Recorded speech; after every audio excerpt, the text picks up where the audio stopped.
SPN 9 news और आपके साथ मैं हूं फिजा काज़मी। कांग्रेस के पूर्व अध्यक्ष राहुल गांधी अपने बयानों के कारण केंद्र की नरेंद्र मोदी सरकार पर हमेशा हमलावर नजर आते हैं।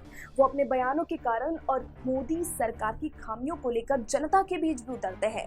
वो कई ऐसे कैंपेन करते हैं जिससे जनता जागरूक हो और काफी ज्यादा बीजेपी की सक्रियता वाली चीजों पर गौर करे, ताकि वो मोदी सरकार की खामियों को जनता के सामने उजागर कर सके। लेकिन नरेंद्र मोदी या फिर बीजेपी हमेशा ये भूल कर देती है और राहुल गांधी को कम आंकने की कोशिश करती है।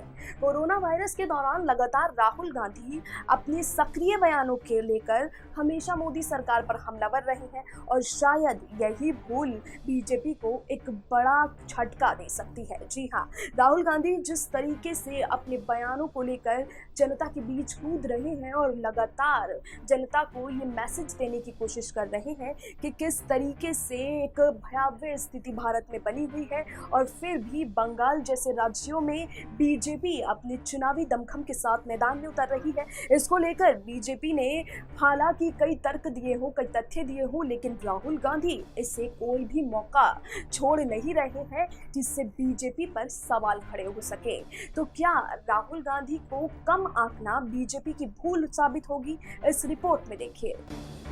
कोरोना वायरस की ताज़ा लहर ने राहुल गांधी को मोदी सरकार पर हमले का नया सिरे से मौका दे दिया है। वैसे तो राहुल गांधी लगातार केंद्र की नरेंद्र मोदी सरकार पर अपने बयानों को लेकर हमलावर रहते हैं। वो सरकार की खामियों को भी जनता के बीच उजागर करते हैं, लेकिन इस मौके ने और केंद्रीय मंत्री रविशंकर प्रसाद तो इस मामले में वैसे ही मददगार बने हैं जैसे बीजेपी के कांग्रेस मुक्त भारत अभियान में राहुल गांधी को मददगार बताया जाता है।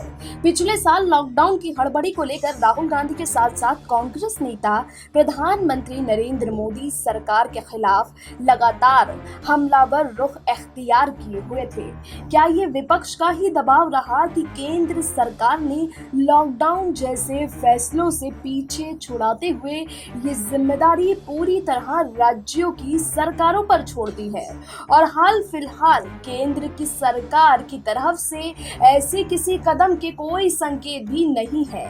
अभी तो नहीं, लेकिन कोरोना के पिछले प्रकोप के दौरान कई बार तो राहुल गांधी ने खुद भी और अलग अलग समय पर उनके साथी याद दिलाते रहे हैं कि सबसे पहले कांग्रेस नेता ने ही केंद्र की मोदी सरकार को कोरोना वायरस के खतरे को लेकर अलर्ट किया था, लेकिन किसी ने ध्यान नहीं दिया।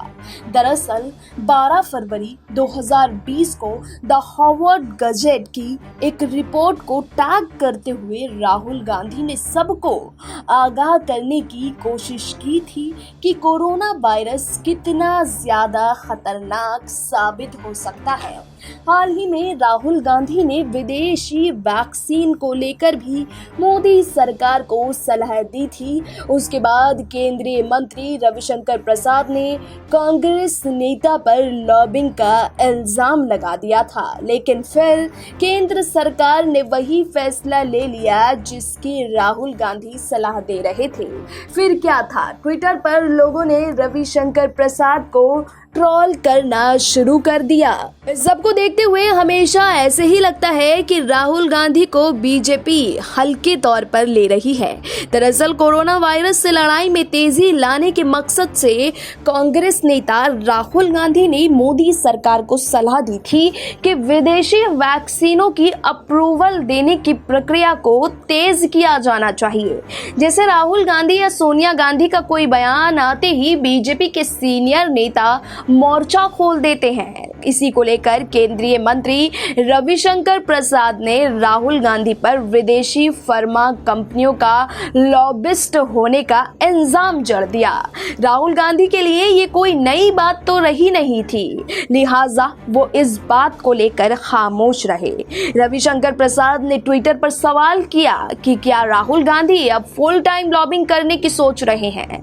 राफेल मामले की याद दिलाते हुए रविशंकर रविशंकर प्रसाद ने लिखा कि पहले वो फाइटर प्लान की खरीद में लॉबिंग करके रक्षा सौदे को डिरेल करने की कोशिश करते थे। साथ ही बड़ा आरोप उन्होंने लगाया कि अब वो फार्मा कंपनियों के लिए लॉबिंग करते हुए विदेशी कंपनियों की वैक्सीन को अप्रूवल देने की बात कर रहे हैं। रविशंकर प्रसाद की ऐसी प्रतिक्रिया किसी को भी सरप्राइज करने वाली नहीं थी, क्योंकि राहुल गांधी को भी नहीं, अब तक तो ऐसा होता ही आया है। सोनिया गांधी 2020 के दिल्ली दंगों को लेकर सवाल उठाती है तो बीजेपी नेता 2084 के दिल्ली सिख दंगों का मुद्दा उछालकर उसका हवा और रुख बदल देते हैं। राहुल गांधी अगर चीन या किसी और मुद्दे पर सवाल खड़े करते हैं तो उनको पाकिस्तान परस्त या उनकी राजनीतिक मंशा को देशद्रोही साबित करने की कवायद चालू की जाती है।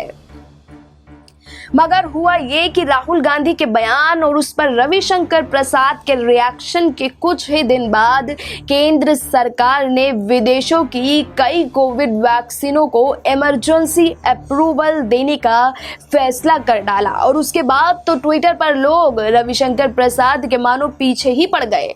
लोग तो ये तक पूछने लगे कि अब किसे लॉबिंग कहेंगे और किसे लॉबिस्ट कहेंगे। लोगों का कहना रहा कि मोदी सरकार ने ही राहुल गांधी को सही और रविशंकर प्रसाद को गलत साबित कर दिया है और ऐसा करने में 4 दिन भी नहीं लगे। अब राहुल गांधी के बोलने की बारी थी, लेकिन राहुल गांधी ने बड़े ही शालीन तरीके से रिएक्ट किया। रविशंकर प्रसाद को जवाब देने के लिए राहुल गांधी ने महात्मा गांधी के कथन का हवाला दिया, बिल्कुल दार्शनिक अंदाज में।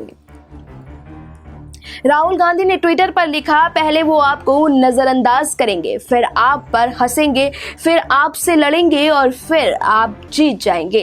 वैसे तो ये पहला मौका नहीं था कि मोदी सरकार ने राहुल गांधी की सलाह को देर से ही सही लेकिन गंभीरता से लिया जरूर, लेकिन ऐसा कम ही मौके आते हैं। कांग्रेस की नीतियों को अपनाने के मामले में मनरेगा योजना सबसे बड़ी मिसाल है। दूसरे बीजेपी नेताओं की कौन कहे, एक दौर में तो खुद प्रधानमंत्री नरेंद्र मोदी ही मनरेगा का मजाक उड़ाया करते थे, लेकिन बाद में उनकी ही सरकार ने मनरेगा योजना को हाथों हाथ ले लिया। किसानों के लिए डायरेक्ट बेनिफिट स्कीम के पीछे भी राहुल गांधी की पहल और न्याय योजना का दबाव रहा है। पिछले साल की तरह कांग्रेस नेतृत्व की तरफ से इस बार भी कोरोना संकट को देखते हुए मोदी सरकार को सुझाव दिए जाने लगे हैं। सोनिया गांधी ने प्रधानमंत्री मोदी को पत्र लिखकर अपने सुझाव साझा किए हैं। सोनिया गांधी ने सुझाव कांग्रेस शासन वाले राज्यों के मुख्यमंत्रियों को चर्चा के दौरान लिए थे। कांग्रेस के अंतरिम अध्यक्ष सोनिया गांधी ने खास तौर पर प्रधानमंत्री नरेंद्र मोदी के सामने 3 मांगे रखी हैं। सोनिया गांधी की मांग है कि राज्यों के पास 3 से 5 दिन का वैक्सीन स्टॉक बचा है, इसलिए अर्जेंट लेवल पर सप्लाई किया जाए और कोविड से जुड़े इंफ्रास्ट्रक्चर को जीएसटी से मुक्त किया जाए। साथ ही महामारी से प्रभावित गरीबों को 6,000 रुपए दिए जाएं और बड़े शहरों से वापस लौट रहे लोगों के लिए घर पहुंचने के लिए सारे इंतजाम किए जाएं। विदेशी कोविड वैक्सीन के मामले की तरह कांग्रेस ने सीबीएसई परीक्षा को लेकर मोदी सरकार के फैसले पर भी प्रतिक्रिया जाहिर की है। कांग्रेस की तरफ से ट्विटर पर लिखा गया है कि बहुत अच्छा किया मोदी जी की आपने राहुल गांधी और प्रियंका गांधी की सलाह को सुन लिया है। कांग्रेस पार्टी देश को बदलने में एक लंबा रास्ता तय करेगी। ये हमारा लोकतांत्रिक कर्तव्य है कि लोगों की भलाई के लिए साथ काम करें। ये देखना अच्छा है कि बीजेपी ने अहंकार से आगे राष्ट्र को रखा है।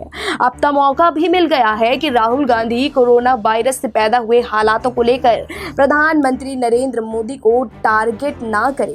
प्रधानमंत्री नरेंद्र मोदी ने मुख्यमंत्रियों के साथ बैठक में 11 से 14 अप्रैल के बीच वैक्सीनेशन को लेकर कोरोना उत्सव मनाने का सुझाव भी दिया था, लेकिन उन सभी को देखते हुए ये सुझाव काफी ज्यादा विफल साबित हुए। लगातार बेड्स की, कोरोना वैक्सीन को लेकर, वैक्सीन की सप्लाई को लेकर और ऑक्सीजन को लेकर, बेड की संख्या को लेकर ये मांगे और नरेंद्र मोदी सरकार पर सवाल उठ रहे हैं कि कम से कम इस समय तो राजनीति को अंजाम ना दिया जाए और राजनीति को साइड में रखकर अभी हालिया स्थितियों को गौर किया जाए। Bureau report SPN9 news.